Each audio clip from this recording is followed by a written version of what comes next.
Hello folks, it's Meandering Mike here. I'm not at the Man Cave of Madness. I'm at the old house. Gonna do a tour. First one will be the outdoors of, this is the place that we're leaving. Down here is the pond, the fountain. It's pretty low right now. I don't know if you can see if you zoom in. But that pipe under there is usually about 2/3 of the way up in the spring and in the late fall. But it's been a pretty dry summer. As you can see, most of the grass is pretty dry. So there is the old homestead from the back. Now, so you think, that's a decent sized yard. Well, that yard, yeah, there's a dock down there, pond, is a small part of it. We're on 5 acres. So we have woods through there to the road. I'd say about 150 feet. There's the garage back there. The dirt road, gravel road, we come onto the private road here and enter the property over here. That far tree line here, just a little bit past that is where Little Bear Creek is, and that's just before the creek is the edge of the property. So back in this corner, that's probably about 200, 300 feet more that way. So there's quite a lot of wildlife has been here. We usually get 3 different kinds of ducks coming in, mergansers and wood ducks and mallards. We put up a duck wood box. I'm not sure if you can see it through there. Let me see if I can zoom in and you can see it there. I'll go around so you can find it. Go back out. So I could do a zoom out to get a bigger panoramic view there. So around that corner and way down that way is the road runs that way. We're the very first house on the private road. So yeah, this we called this area here. Usually the grass gets pretty tall, and for a while we didn't mow it because the riding mower was broken, and mowing this stuff with a push mower. I like using a push mower, and the upper area there is a patio, the edge of the deck, and that bench. We called that the lawn. We called this the prairie because we get this really tall grass. That is a old playhouse, which I'm not sure if the second owner built it, if that was there from the first owner. We were planning on buying this place. We were renting, moved in with a plan to buy it, but COVID and all that exciting stuff. So we had to change plans over time as the assessed value kept going up, and just the prices just doubled in the near Seattle area. I mean, this is, whoa, I don't know if you can see that. There's a spider web right there. I'm not going to walk into that. I try to go around, see if I can dodge the web. I did successfully.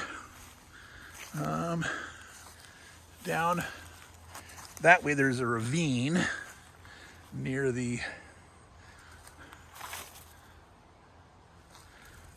Little Bear Creek. This is a trail going around to the back of the pond. Not sure how this is walking while carrying. All right, you can see the box there. Trying to strap it to the tree to do as minimal invasive nailing or whatever to the tree. So wood ducks like to live in natural holes in trees, near ponds, 6 or more feet off the ground. A wood duck pair did stay here. The longest time we would have ducks come in, like a different duck pair every 3 or 4 days. It was kind of like a duck bed and breakfast. But when we put that wood duck box up, a pair was staying there for a few weeks. Then another wood duck pair came in, they had a little fight, and then we never saw the ducks again. So we're at the back of the pond here. You can actually hear the fountain through there, but there's the water line right down there. I'm not going to traipse all the way through these back trails. I will show you one other part out here. So I always had an intention to improve this trail a little bit, clear it up. There's a spot past there that gets very mushy, the drainage in the spring and late fall, and I wanted to put a lot of drainage rock and gravel and get it up nice and higher. And then, oh, bear scat. Yes, there are bears. There are bobcats. I was mentioning wildlife. Got stuck on the ducks. Bobcat, deer, coyotes. This stretch of zoned 5-acre rural single residential area around here had about 7 bears. It started with like a mama and a couple of babies maybe about 4 years ago. It was before we moved in. But the family started growing and growing, and supposedly there's about 7 bears by the time we last saw one. There was a really big one that I saw over here, that I saw from the house, that guy was way bigger than I thought it was. I said, oh, bear is cool, no problem. This guy was huge. So I started taking a little more healthy attitude towards the bear. We got some bear bells and some air horns and some bear guard spray, you know. But anyway, I was gonna improve the trail through here, make it kind of a walking, running trail.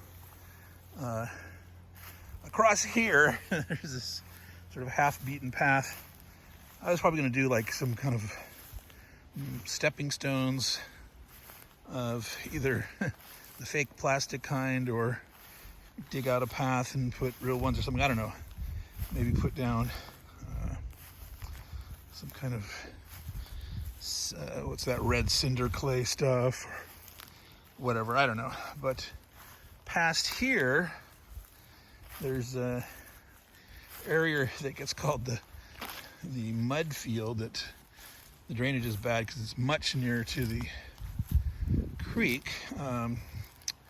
But I went and I put wooden paths. They're like rolling wooden garden paths that I got a whole bunch of them, and I laid them end to end. Let's see. Right now, most of them are buried over. We haven't done a lot of maintenance out here. Okay, you can see down there. Oops, try to zoom in. Yeah, so I would need to weed whack all that there to expose those. But from here up, it's walkable. So I'd normally come out more regularly and weed whack this, but we've been busy moving, so the outdoors has gotten quite a bit of neglect here. But yeah, so here's this path. You can see heading out here. Make it so that you can avoid the mud. This part right here, the drainage isn't too bad, but about 20, 30 feet past here, you some pretty mucky areas. You can see through there the house, the back side of it, just a couple of bedroom windows. Oh, come on, zoom. I'm gonna zoom back. We've had mole problems, little moles, which we eventually sort of defeated them in the garden, or the yard area that I call it. Chased them off, but then they started coming down here, some other spots. So this is kind of nice, peaceful, pretty nice walk. So I had all the intention to get this. They're very busy making their mole holes. Probably got tunnels all underneath this planking. They really like it. See this? Yes. One point we bushwhacked through here down to the creek. You can't really hear the creek very much right now. It's pretty dry. But again, in the fall and the spring, you can hear it quite nicely.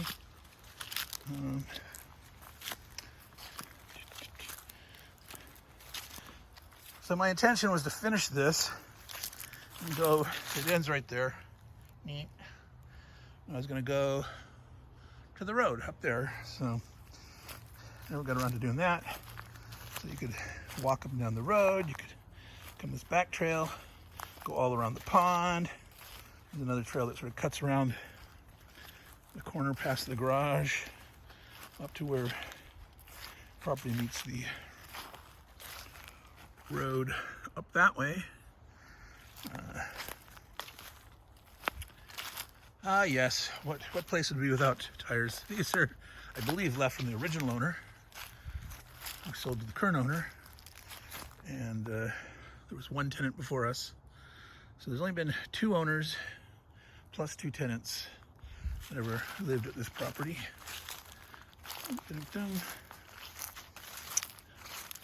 These are pretty cool barriers. They're actually plastic, hollow. Just fill them with water or sand. You can empty them out. Very easy to carry, and then you wake them up, and there you go. You got. So don't want other people dumping here, right? So right down there, you probably can't read that sign. It says 1-lane bridge. Right before the bridge is the border of this property. There, we've never been into that corner of the property because the stream runs through there, and we have not forged across the stream or bushwhacked in that way. So of this 5 acres, there's probably a half acre in that corner that we have never, well, yeah, almost 2/3 of an acre, say, that we've never been on. We'll approach the house from the outside here. A little exercise, taking a break. I'm cleaning out the very last room in the house.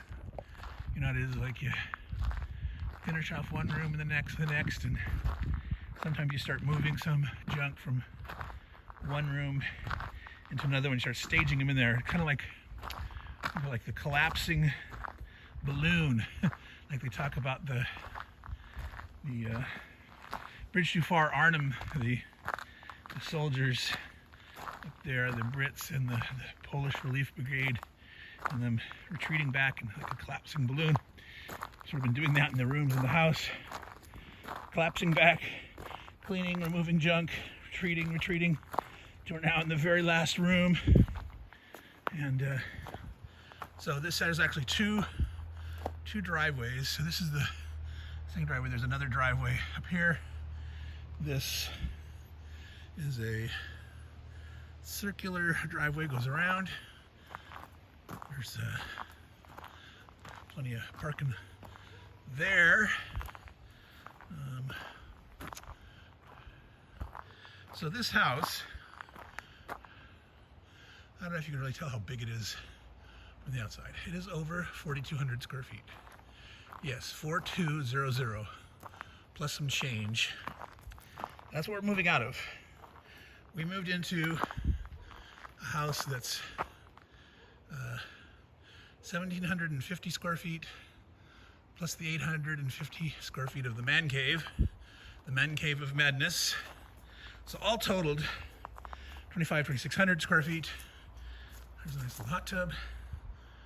The patio there, haven't had time to blow off the leaves recently, but well, so there's a 2-level part here on 1/3 of the house, or maybe you can say a quarter. So that scored like 1,024 square feet for each of those 2 levels of that part. And then the other side is a rambler. The decks need repair. It's one of the reasons that we said not to buy. That needed a lot of work on the decks and stuff. And the situation was such that the owner wanted to sell if possible as is, and we just couldn't take the risk. And with the prices has gone up and stuff, we just had to go for something smaller and cheaper, so we had to downsize. We did have three people in this 4,200 square feet, but we're down to 2 people now in the 2,600 square feet. So it's less overall space per person. So that is the solarium into the kitchen, which there's cleaning supplies in there, and there's stuff left in the house that's the owner's, and some stuff was left by the tenant. Like that cat tree there was left by the tenant, the last tenant.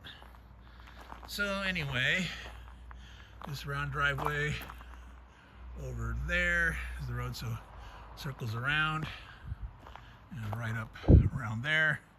The road, mailboxes are up there, etc. 4-car garage. So we're actually garage-wise. We have two car garages. The new place. One attached to the main house and one attached to the man cave of madness. Yeah, I like to park on the patio. so I can load, go through the back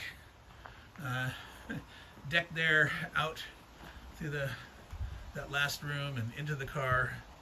But like this is very narrow between here and here. There's just like a couple inches on each side between my mirrors. So I don't back in. I actually drive down around onto the field, or the prairie as we called it, and then back up this way. So, well, I'm going to call this quits on the outside view. Obviously, there's more outside cleanup we have to do. We have a little more time. Today is the last day. We've got to get out. We were supposed to be out by Saturday last week. And there's actually more time, but the 20th, Tuesday, is like the drop dead date because the carpet people are coming. But so I will end where I started. The nice bench, fountain. There used to be a stork, metal stork hanging there. The tenant stocked this. The last tenant stocked this pond with koi, and of course the local heron that would come in, he loved to eat the koi. And so the guy, I don't know if you can see, there's some vestiges of some metal posts here. He had a wire metal post, and he put a metal stork leaning up against that heron, try to scare off the heron. But yeah, we were going to stock this with just regular goldfish, and be fine if they got eaten by whatever animals wanted to come by and hunt them. That would have been a good circle of life to us. But to try to protect your koi and keep them alive environmentally, that's pretty crazy. But sometimes the heron would come zooming in over the top of the house, and he'd swoop down, and he'd pull up and do some really cool maneuver, kind of like a World War I biplane, and land, and then stalk from there up slowly to the pond edge, looking for frogs normally. We have no fish lately, but sometime I'm gonna go up. We saw the heron perched way up there one time, looking down. That was like wicked looking. That big heron looking down. That was Yeah, that's pretty cool. So, like I said, a lot of wildlife. One of the really cool places about this. So, it's been a good experience here. Very peaceful during the COVID time. We started moving in 2020, and so it was good. So anyway, this is Meandering Mike. Obviously, meandering all over discussion and the property. We're gonna. Oh my goodness, it's over 20 minutes. So I will call it quits here. And I'll post a part 2 later, tour of the inside of the house, the 4,200 square foot house. But after I get that last room, I'll do that. So ciao, take care, bye.